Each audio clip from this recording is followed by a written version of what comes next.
Hello and welcome back to the Soul Pathway podcast. I am Andy Brine, and within this show, we are going to be speaking about shifting from religion, spirituality, and more importantly, awakening divine love. Now, I've been excited to speak about this subject for a while as I notice the impact that religion can have on our mental health and the way that we live our lives. Today I have with me a client, a friend, and someone who has brought me some incredible insights with regards to conditioning, religion, how it's affected her and her life. Today I wanted to welcome Becky Zal-Sanchez, who has also assisted me in developing my Soul Pathway Oracle. She's been an incredible support, so please welcome Becky. Thank you for joining me today. Thank you so much for having me. It's a privilege and an honor to be here. And it's a pleasure for me as well. It's really a pleasure to have you on to speak about this. So let's start at the beginning. What was your conditioning like with regards to religion? And tell us a bit more about your journey and story. I grew up in a very dedicated religious household, and a number of years ago, I would have described myself as a very strong Christian. I was going to church from the time I was 1 year old in the stroller, and same church my entire growing up years until I left for college. And in some ways, that was a really beautiful experience. I was awakened to spirituality very young. That was very supportive. It led me to take some pretty strong moral choices, which have served me well. And the darker side is that behind closed doors, where we never talked about it in public, there was some significant struggles with mental health. And also, I experienced some really horrendous trauma at a very young age from my grandparents, who ascribed to a very different kind of religion that really condoned child abuse and a lot of ritualistic things that happened there. So for a long time, I lived a double life. I never spoke about what had happened or what was happening to me regarding child abuse, mainly because in church, I heard a lot of messages about how we're supposed to kind of put on the smile and be good Christian people, and God's going to fix all of your negative emotions. You just have to surrender to Him and go through all the right steps, and you're going to be fine. So for years, I lived with a tremendous amount of guilt and kind of torment inside. I was just torn apart because I wanted to be a child of God and I wanted to do everything right to maybe earn back some of that love, which I was yearning for inside, but I could never really feel anywhere. So I just walked around feeling pretty empty and lost. I didn't have any sense of who I was. And in some ways, I didn't know if I was going to make it till my 20s, my 30s, and now finally my 40s. I just didn't think this was a life that was very sustainable to live. And there were times I didn't even know if I wanted to. And what I find is interesting about that, like you mentioned, is the fact that with regards to religion, we are taught to have a deeper sense of self and that connectivity with spirit as well in many ways. But it seems like some of the conditioning you went through caused you not only to not have that connection with spirit that is expected within religion, but it caused you to become really disconnected from self. hmm I think of it now as spirituality and all that's out there is this gorgeous, big, very long river. And it's flowing and there's twists and turns. And if you're brave enough, you can jump on a raft and go down it. But and so I was grateful to be exposed to that river as a child, but the house that they kept me in was very, very tiny and constricted. So some of the rules that I learned growing up is it is very not only bad but dangerous to yourself to stray outside of this programming. I was not allowed to have non-Christian friends or listen to non-Christian music. Yeah. And the threats that were there so subtly actually made a big impact on me. I was terrified of going to hell. someday when I died in 80 years, but that felt like a very real thing. I was terrified to be miserable and to lose the spiritual connection that I had that was so meaningful to me. I just felt like that could be taken away from me at a moment's notice if I strayed, if I had a bad thought or took a wrong action or really had a feeling that maybe wasn't always positive. Yeah. So, with regards to the conditioning you went through, what do you believe were the major aspects of conditioning that caused the most impact to you in your life? Mm. Honestly, I think it was just the perfect storm to end up with complex post traumatic stress disorder as I have now, but I'm very much healing from being exposed to horrific child abuse so young and then ongoing throughout most of my childhood and teenage years. And then having to hold all of that inside and to say that it should not be spoken of, that there is all kind of, as you speak about, love and light, but there's no shadow. And if there is shadow, then it's your fault because you must be doing something wrong in God's eyes. It just felt damning all the time. And I was walking on eggshells. I could barely move or speak or breathe. And I finally woke up to the fact that that's not much quality of life. And there's so much more out there. Yeah, it's that's why I love doing these shows really, because for me it touches on those shadow aspects, those things that don't get spoken about. When we begin to touch on these subjects, we begin to heal not only within ourselves but within the collective. Each so many of us have gone through damaging and challenging experiences that we don't speak about, and yet when we can speak about them, we can heal from them. So I really appreciate you actually sharing your story here, and some of the traumas you experienced within the church and with regards to religion. Mhm. That's actually something so healing that you've taught me in our work together is that all parts of me are actually okay. We have the soul and our ego and ourself, but even the shadow pieces that I was trained to be so ashamed of and I just took as my entire identity. You're the first person I worked with who helped me understand on such a deep level that it's okay. I don't have to race to heal those things. They just make up part of who I am. And there's so much beauty in that. There's life and light hiding just underneath the shadow. Sometimes it just needs some attention, a hug. I've been able to work so much more effectively with kind of my inner child self, if you will, those parts of me that still hold the trauma from when I was very young. But finally, they're getting a voice now and they're getting the love that they always deserved. So I feel so much more whole and sane and at peace than I ever have before.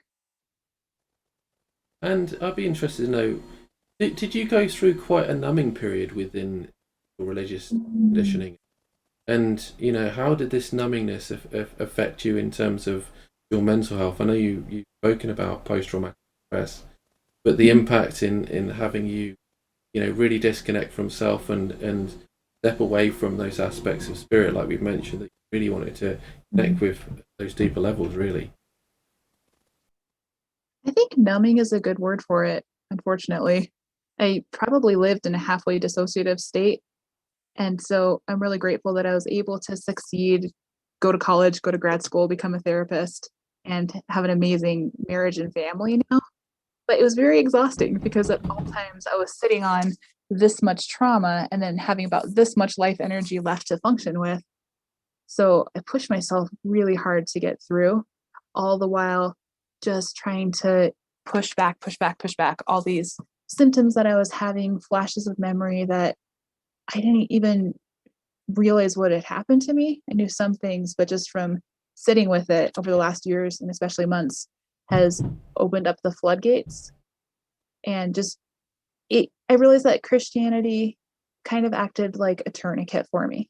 So it was helpful in a way that it did keep down all of those awful memories and energetic imprints that I got because they're very horrific and they're too much for any child to ever think about and overcome.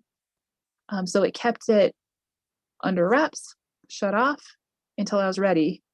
but also like a tourniquet, it cut off my lifeblood. Like I wasn't able to ever love myself or even think about myself as a real human being as opposed to just someone else's servant. And so I think it lasted just enough time. I'm grateful for it. But I know now that I need to untie that tourniquet, let myself live, and I have the tools and the support to be a full person and take back all that life energy. And that's absolutely beautiful, isn't it? That's absolutely beautiful, and that's why we go on our journey. We go on our journey to find ourselves and connect with that love within. But I've obviously connected with your story at a deeper level, and I know you wanted to share about how the fact that religion had prevented you from accepting the love that you deserved, and that eventually that you chose for your life. Tell us a bit more about that. So I went through several periods of kind of breaking apart from religion just in little ways. The first one was my senior year of high school. Of college. I thought that I was destined to be a doctor. From the time I was 7 years old, I was going to go be a medical missionary, help people heal in the name of God. And I think that dream pushed me to get through the hard times to be able to get to my future. But then I didn't get into medical school, which now I'm actually grateful for. I don't think I would be a very good fit as a doctor. But it caused me to question maybe what people planned for me and what I assumed was God's will just hasn't really worked out. And also around that time, I left the church I was in because I realized it had terrible social boundaries. I felt very squashed. It was cliquey. I wasn't well liked. And I just went and I felt miserable so often. And so it was a bit of self-empowerment there. And then fast forward a couple of years, I hadn't dated a lot because, like many Christians who grew up in the 90s, I had kissed dating goodbye. It's a Yeah. popular book. But I finally decided, okay, I'm about 28 years old. Maybe it's time to find a man. And I fell in love with the most beautiful human I've ever met in my whole life and his two kids. And he wasn't a Christian. And that rocked my world. It was another area of dissonance in which I thought my whole life I've been trained, if you marry a non-Christian or even date them, a whole slew of terrible things will happen to you. And so I really had to begin to open my heart and realize I love this man more than anything. And it's the first experience I think I really internalized of unconditional love. And it didn't fit at all with my religious programming. And I actually lost quite a few friends over my decision. And there was a lot of strained moments within my immediate family as well. But I had to follow my heart. And now we've been married almost 11 years, zero regrets. And it's been incredibly healing to know that I actually deserve love, and love can come in many different forms. And I just found it a little ironic that the church programming was trying to protect me from misery, but that actually kept me in misery. And daring to step outside of that began to heal these deep wounds. It began to just trickle in some love to my heart that was just emaciated. I was so starving for acceptance and connection and real love without conditions. And again, I find that absolutely beautiful in many ways, for you to embrace that divine love that you're speaking about. This is all about shifting from religion to spirituality, which is obviously the subject of our podcast today. But, the thing that is disheartening for me is the fact that you had, friends that were obviously connected with the church, connected with Christianity, and didn't accept the fact that you had this beautiful man that you were connecting with, you were loving at a beautiful, deep level, and yet it wasn't accepted. Because, I think about religion, and at the heart of religion, I personally believe at the heart of every religion is love, and to then not be accepted with regards to love is sort of, a complete oxymoron in many ways. It's a disparity. It just doesn't make sense, does it? I think it's just the conditions people place around it. And I'm absolutely not judging any religion, especially Christianity. I think that some people have found a lot of health and enjoyment with it, and that is amazing. It didn't work for me. I think I have a pretty big spirit and I like to be open to all kinds of things.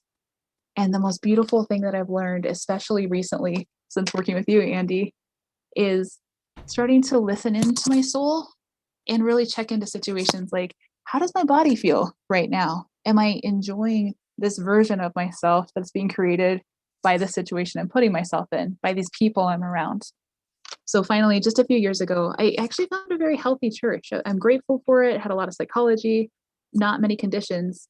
But even then, I had had so much difficulty in my past. I would drive up every Sunday like a good person, and I would have a panic attack in the church parking lot. And I would force myself to go in because I said, God's going to heal this. It's going to be fine. And then I would have a miserable time, and I would come home and be cranky to my family all day. And that, I think, was one of the final breaking points. And I said, I don't care if I am supposed to go to church to find God, to find my spirituality that's so important to me. I matter too, and my family matters. And I want to make sure that I'm the best version of myself, whatever that takes. And now I just gotta have the philosophy that any God that I interact with or any form of spirituality has to be able to put up with me exactly as I am. And if I can't handle church, that's going to have to be okay. And just honoring myself in that, kind of drawing that line in the sand that my needs count, open the door to really beautiful other experiences.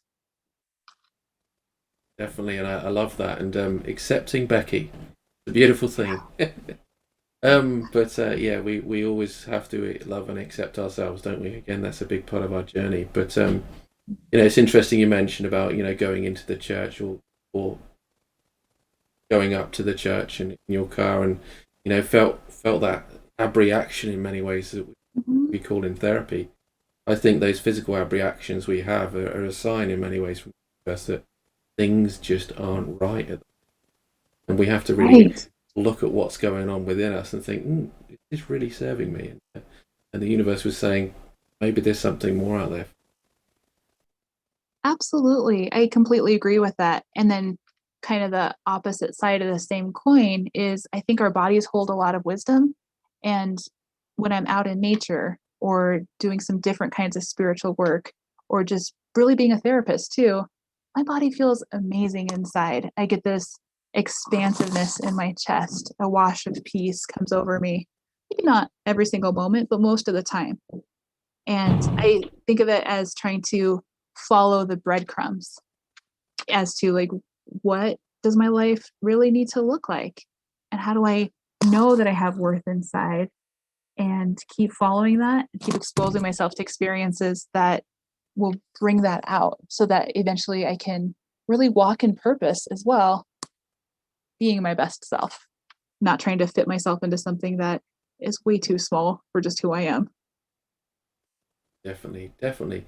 And with all this stuff, with regards to love and awakening to love, I personally believe that it's forever expansive, forever growing as we grow within ourselves. We don't only accept the love within ourselves, but the interconnectedness in everyone, don't we? Which is incredibly divine. That's our connection with spirit that you could say goes beyond what we deem as God. I agree. And that is just, it brings unspeakable freedom and it fills me with such joy. And I love that it comes actually from the inside for each of us, learning to love and value ourselves first, and then reaching outward and finding that same love mirrored in other people and in nature and in our experience of the divine. And kind of the conditioning that kept me so stuck when I was younger is that you have to choose to believe something external first. And whether it resonates with you or not, this is the right way. So match yourself to here, and then maybe you'll get a little bit of love trickling down. When in reality, what I found is that there's so much love available to me and to each and every person. It doesn't necessarily have to be from the family that you were born into or from your spouse or your children or your friend group. I think we can always start over with our healing. We can always keep connecting inside, and there are the answers available to us. And I love what you said, that love is ever expanding. That just feeds my poor starving soul so much that as I grow, there will always be enough love there to match where I am, and it will never run out. Yeah, and however much I wanted to speak about, the negative aspects of conditioning, I believe there is beautiful purity within religion as well. However much I want to connect with my own spirituality. So, what I'd love to do is touch a bit on that at the moment. So, however much you've disconnected from aspects of religion and Christianity for you, and that's been self-serving, which has been incredible. What aspects do you believe of religion that still serve you in an incredible way in terms of your connection with spirit or your own journey? I'm really, really thankful actually to be raised in the church, even though there were a lot of negative aspects to it. I think that it helped me survive when I was a small child and beyond for sure. I've always felt like I could pray through things, or maybe now I call it sit with spirit, meditate a little bit. But there's this amazing benevolent guidance that always comes. And I think one of my first memories of spiritual awakening, if you will, was when I was very young, like 1 or 2 years old. And I was at my house hiding in the closet because there was quite a bit of violence happening on the outside. And I was scared and I felt alone, but I'd just been to church. And I remember praying and I felt this wash of peace come over me. And as a child, I just figured, okay, I have a best friend with me. I'm not alone in this. I have strength. I can get through. And that peace that was awakened that day really carried me through some horrendous things that happened in the many years afterwards. But I wasn't broken somehow, even though my psyche could have just completely fallen apart. I could have ended up with addictions and other things that unfortunately survivors of trauma really fall into quite readily. I was able to succeed and actually somehow have a deep compassion for not only people who are suffering, but also the perpetrators of abuse, because I can really tune into the pain underneath that. And I think it's one of my passions now is how do I help maybe someone in my office connect to themselves and to the love that is available to them, and then also on a wider scale as well. Whatever our conditioning is, whatever has shaped us and kept us so small, that doesn't have to be the end. You can always start over in your healing. And whether you find that through religion of some sort, or through therapy, or through nature, wherever it is that you choose to go, I think if we search hard enough, we will always find our way back to love. So, so very true, and I appreciate you sharing that.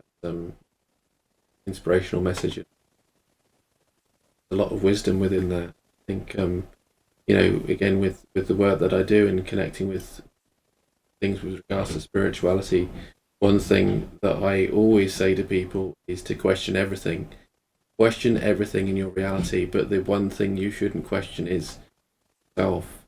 You have to come to love or accept yourself for who you are, but allow yourself to question everything, whether it be religion, whether Mm-hmm. it be what sort of upbringing you've been through with regards to your beliefs and opinions, but just question your beliefs around everything so that you can really find your own way in life. I remember when you first told me that months ago when we started working together, I thought you might have been a little crazy. I'm like, I can't question things. I need to stay within the status quo. But then it has worked. And the very act of questioning has helped me to let go of some things that don't serve me well. And it's also really reinforced and solidified the people in my life that I absolutely want to hang on to, and the different practices that I have because I've questioned it. And I find the most beautiful answer like, yes, this is for me. And that love just expands my heart that much further. And it feels infinitely better to actually start to love on myself as you've taught me, as opposed to just kind of keep it out here. I'm awakening to the love within. Love it, absolutely love it. It's incredible, isn't it? It's incredible that when we can begin to question everything, in many ways, we find ourselves within it. The act of Exactly. questioning is in many ways the act of finding ourselves. So let's speak about letting go. Then you've briefly Mm. spoke about letting go there. So what sort of things have you done in order to let go of these beliefs? conditions you've had around some of the conditions you went through within religion. To be honest, it's been a beautiful process and I wouldn't change it for the world because I feel so much better now on the other side. But it's also been excruciating at times. It's not easy to realize how much of my life was built around Christianity and all the rules that go with it and all the relationships. And it's been a tremendous grieving process to recognize it, figure out what I want to keep, what I don't want to keep, kind of trying to communicate to that to people because I'm ever changing. But I've given myself permission to try things on and then take them off. Similar to trying on clothes at the store. If you put on a shirt in the dressing room and you love it, cool, it goes home with you. If it doesn't quite fit right or if it itches or something, you always have permission to take it off and try again. And so some of the things that you've taught me in our sessions have been really helpful just to connecting with myself and with things that are calming and grounding and really feel like more of a solid foundation now. So like you've taught me about the sacred space, having crystals around me that just feel good. They have good energy and they're pretty, or a blanket that I can pour all my love into and then wrap up in when I'm feeling triggered and alone. And maybe you could speak about the surrender box because that's been super helpful for me as well. Yeah, the surrender box is a beautiful thing. The surrender box I've used with so many clients, and it's just thinking about all the things that you want to surrender to in your life. Because, we have all these beliefs and opinions and perspectives on life and things that are holding us back or holding us down or weighing us down each and every. And, every time we think about that, it causes some form of distress or sadness. But surrendering to aspects of ourselves is really in many ways the process of release, isn't it? Mm-hmm. I think it's helped tremendously with self-love. I remember a few months ago you had told me about the idea and I had a small panic attack inside. I was like, I cannot write down all of my fears and actually face the things that are going on. But we said we'd do it for 3 weeks. And I've been doing it now for probably 3 or 4 months. And so every morning when I wake up, I just probably after some nightmares and some difficult energy, I go right to my journal. I write down some stuff and I just acknowledge, okay, this is my experience right now. These are my fears. These are the things that maybe I've never told anyone. And in the past, I would fear that God's not going to love me if he knows these things. But the act of physically moving my hand, putting them on paper so they're visible, and then tearing out that paper, putting them in a special box, and then I usually burn them during the new moon and the full moon. It's just the most beautiful act of really surrender to myself and who I am and acceptance. And there's a release when I put it in the box, and especially as I just make a fire because it's fun to burn things. I feel like kind of the divine is looking down on me and saying, it's okay. We see you, we hear you, and we love you just as you are. And we're going to help you. You do not have to carry these things anymore. Let us help you shoulder the burden. And life really does feel a lot lighter and easier after that because I'm not frantically pushing things away. I'm welcoming them. And now I know where to put them, how to deal with the things that are here. And it's really interesting, obviously, doing that process again about you accepting yourself, but also honoring the cycles of the moon. Full moon and the new moon, they all have a different purpose, but it allows you to release, let go, and purge those things in that don't serve you, and that has been incredibly transformative, hasn't it?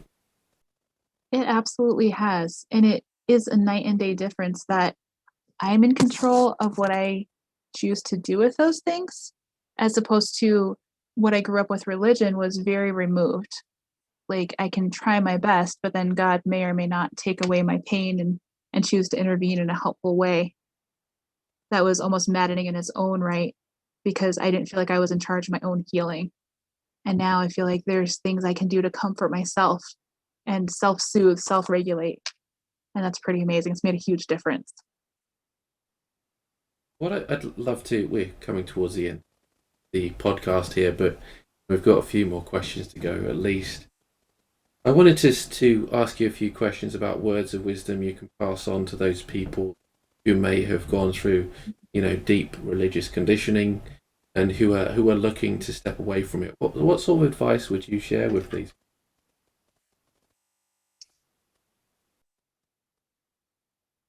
I feel a little emotional because it's a lot. That brings up some of my own pain from just the depth and length of this journey. So I think I would tell people that it's okay to be feeling whatever you're feeling, the entire spectrum, and you're not alone in this and you're not crazy. And I think that you can know that maybe you're not alone because there's people all around who have done this journey, but also just feel your feet on their ground and maybe go feel the bark of a tree. Go give it a hug if you feel comfortable. Smell the air after a nice rainstorm. Check in your heart and see if you can feel any other connections to the divine. There is love available for you, and it's coming from within, and you will find the connections. So be patient, be very gentle with yourself, and just know that there's at least one person, therapist in the world who will never judge you for anything that you're thinking or feeling. You're always welcome. And yeah, definitely, there are some incredible therapists out there that will just accept you who you are, and also accept the forever changing person that you are becoming as well, because we are always forever changing, and it's knowing that it's okay to be who you are in this moment, even in the shifting of your beliefs and ideas that you have within your mind. The great thing about Yes. us is the fact that we're so unique, isn't it, really? And I think be sure to trust yourself. You may find a wonderful therapist who fits with your religion, or you may not. I've actually been seeing an amazing therapist for almost 6 years now who was very much not religious. And that was another breaking point, kind of like my non religious husband. But that's been incredibly healing, along with the work that we've been doing. And then, as you were speaking about accepting different pieces of yourself and the forever changing, another huge piece of self acceptance for me was going through and editing the oracle cards that just came out and really diving into the archetypes there. And for the first time, really hearing and internalizing that there's all kinds of parts of my personality. There's the creator as well as the destroyer, the lover and the seeker and the caretaker. And none of them are bad, even though they might be a little unawakened at times. And sometimes they present as more annoying and obnoxious than helpful. If I can hold on to them, accept this piece of myself, then I can help them grow, almost like guiding a young child. I think the archetypes have just been amazing too. And I'm so glad you've mentioned the archetypes as well, because archetypes are a big part of this work, because for me they help us understand our consciousness, what it is that we're going through, and how we show up within the different situations of our life. As we look at the different archetypes and the symbolism, we can look at the higher self perspective when we're more aligned with our soul, and also Mhm. those shadow aspects, where we do come from that place of the wound. Right. And all is welcome and accepted. That's what I tell people in my office every day. Whatever you need to feel, talk about, experience, you already have my unconditional approval. And that's what I'm learning to give myself as well. And all those pieces running around that just need to be loved and heard. Like those archetypes begin to grow and blossom and make me a better human, hopefully every single day. So, what part of the archetypes have been the most transformative for you as you've awakened on your journey and stepped into? Oh man. I remember the first time you told me about the orphan, and I took the archetypes assessment that you sent me when we first started meeting, and that I think was the highest one. I was an orphan and a magician, which is funny because that traditionally is the beginning of your journey and the end of your journey.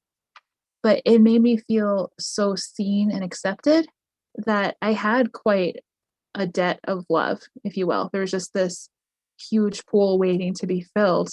And previously in church, I would feel very ashamed of that, that somehow I wasn't grown enough or good enough to accept this love that God has for us.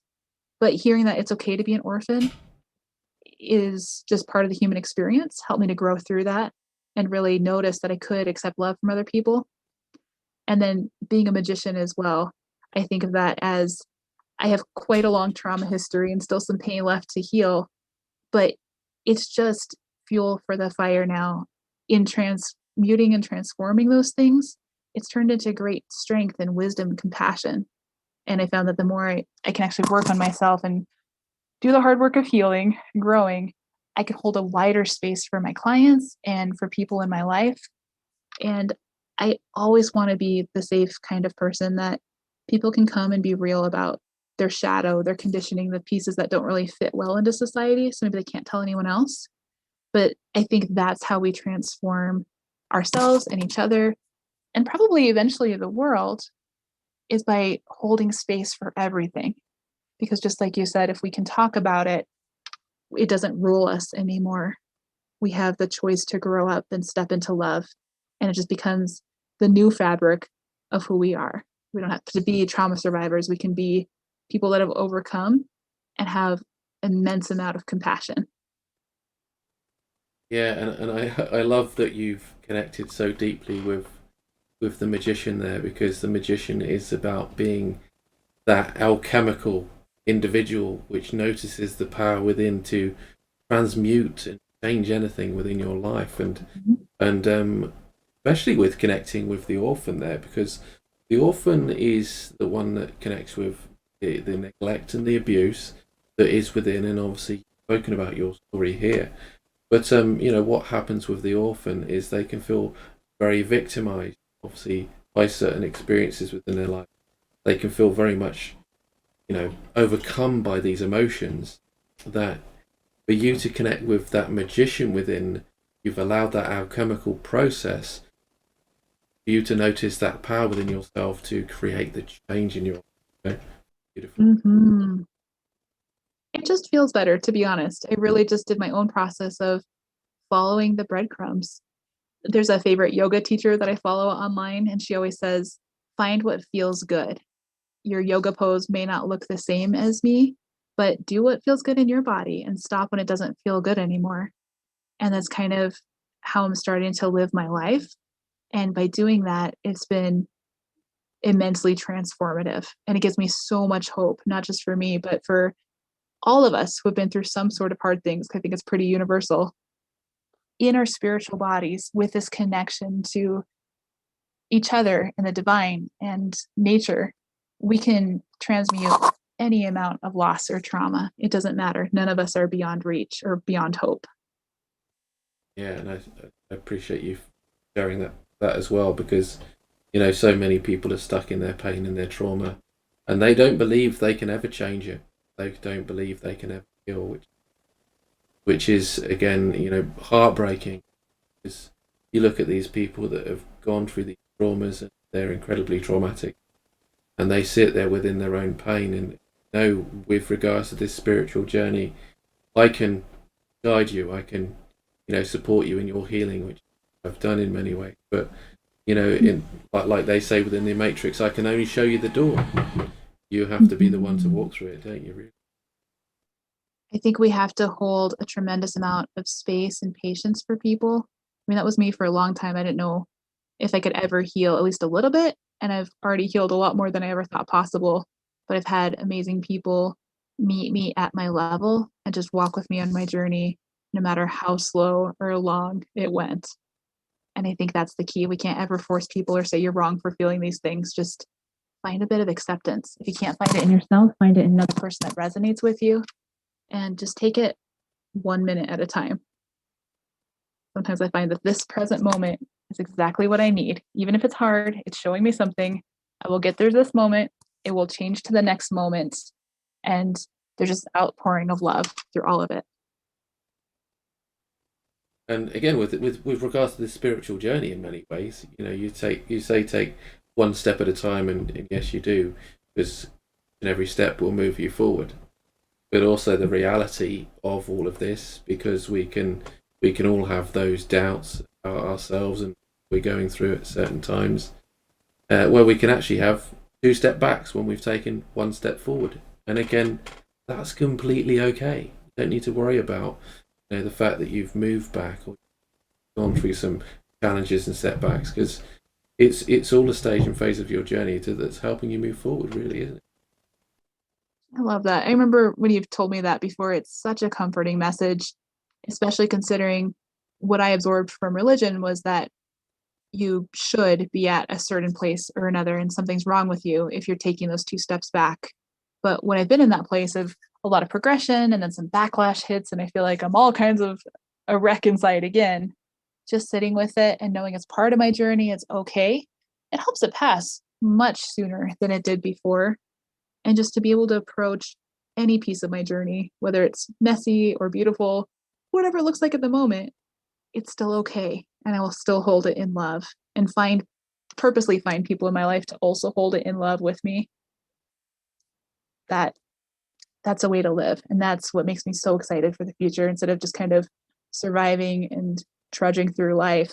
I'm like, no, this is a way I want to live. And if I can do whatever I can to help other people find this level of freedom and whatever comes next.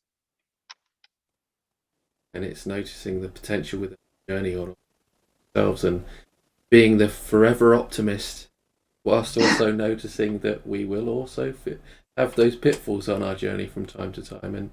And again, there's nothing to worry about, is it? If you have an internal pessimist, that's okay too. You just welcome that part of yourself. It will grow in time. It just needs to be listened to and loved for the time being. Yeah, and obviously got a few more questions to go, but one of the things that I've found really interesting about religion as well, which is the fact that they're so confined by their beliefs, and whether it's Christianity, whether it's Catholicism, or any other form of religion, that Christianity is the only answer, Catholicism is the only answer, and I often look at that and I think, what if there are other things that can allow you to connect with spirit more? Who's to say this is the definitive answer and nothing else outside of this is acceptable? How can you support people, or what words of wisdom would you pass on in terms of helping people realize that they can expand their mind rather than be confined by these restrictions of religion? That's a great question.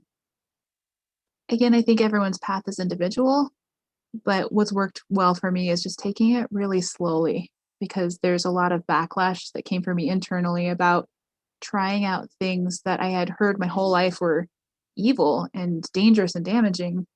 It would just take little tiny steps, dip my toe in the water, and if it felt good, then I tried some more.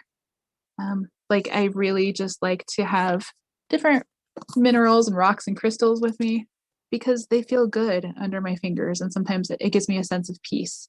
And people may have taught you that that's new age, and if you're not comfortable with that, that's completely fine, but give everything a try at least once.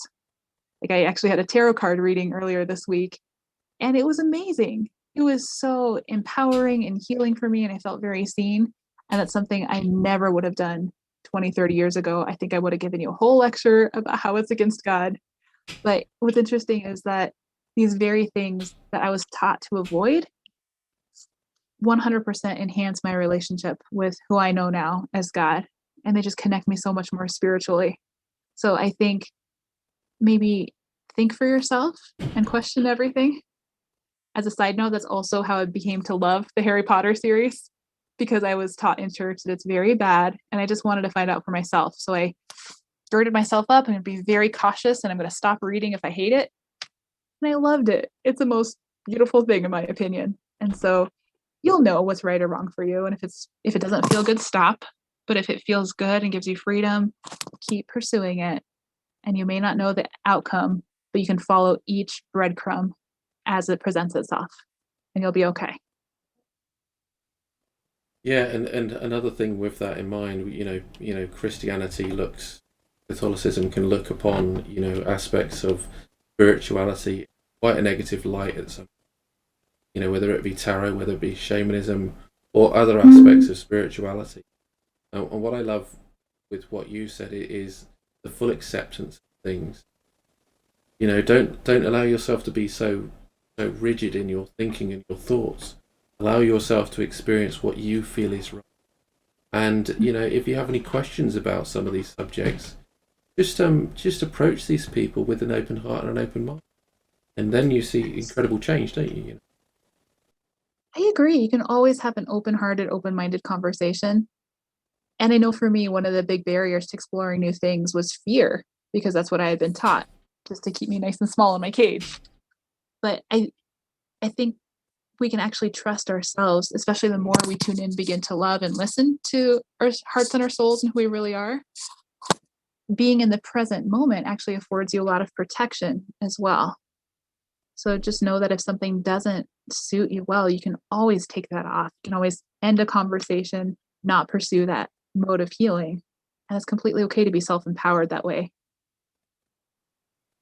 Definitely. I just want to say thank you for joining me on the show today. Thank you for sharing your insights and inspiration with regards to, the conditioning around religion and how we can begin, every one of us, shift from religion to spirituality and awaken to that beautiful divine, because it can be incredible, can't it? And connecting with spirit in beautiful, wonderful ways is just a new perspective, isn't it? It is. And again, if your path to divine love is through religion or some kind of strict conditioning, I completely honor and respect that.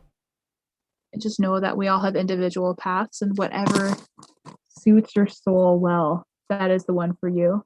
But I think it's okay to wake up, and if you're not happy with where you are, it's never too late to explore, step outside the box, try things on, and start over as many times as you need to. And with that, I will say thank you so much for joining me. It's been a pleasure and a privilege. But before you go, please tell us a bit more about where we can find out about yourself and your work. Sure. So I'm a therapist in Denver, Colorado, in the United States. Right now, I can't take new clients because my practice is pretty full, but my website is www.intamentalhealth.com. So you're welcome to connect with me through there. And there's also many other really great therapists, healers, lots of people out there to help you on your journey. Thank you, Andy. It's been so much of a pleasure, really an honor to be here with you. And it's been a pleasure for me as well. So thank you so much for joining me and sharing again your wisdom.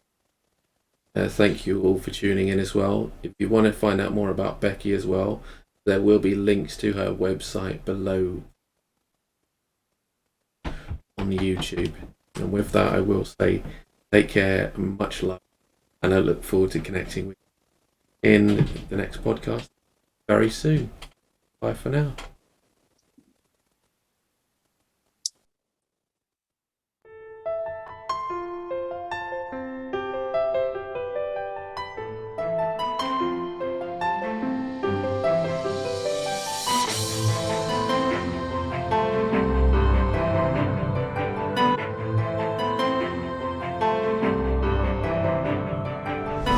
It's also about the masculine coming back into balance.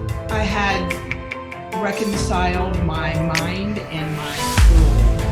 A world opened up that words cannot describe. That you have to love yourself. You can only love another to the extent to which you love yourself. That simple yet profound truth.